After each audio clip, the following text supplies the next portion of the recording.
Let's unmask the 5 psychological villains that are actively working to keep you broke. First up is the villain of herd mentality. This is that little voice in your head that screams, "Everyone else is doing it, so I should too." It's the fear of missing out, FOMO, that drives us to buy into a bubble at its peak, or panic sell everything during a market crash. We see stories on social media of people getting rich overnight, and our rational brain just shuts down, replaced by a primal need to follow the crowd. These social pressures have a huge influence on our financial choices, often without us even realizing it. The second villain is the pain of losing. Psychologists call this loss aversion, and it's one of the most powerful forces in finance. Here's what it means.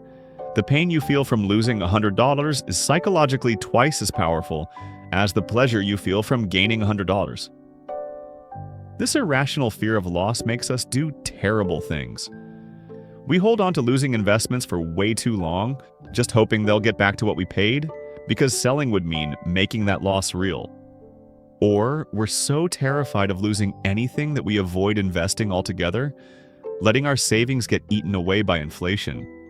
The fear can be so paralyzing that it leads people to avoid financial planning entirely.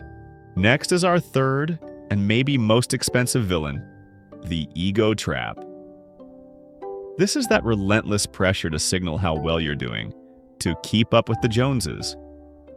We live in a world of performative wealth, where social media makes everyone else's life look way glossier than it actually is.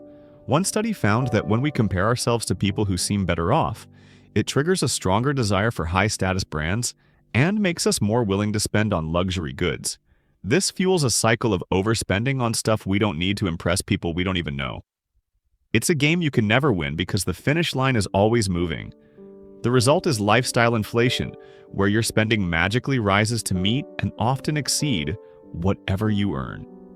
A 2024 report found that 57% of Americans are living paycheck to paycheck, and that includes 40% of people earning over $100,000 a year.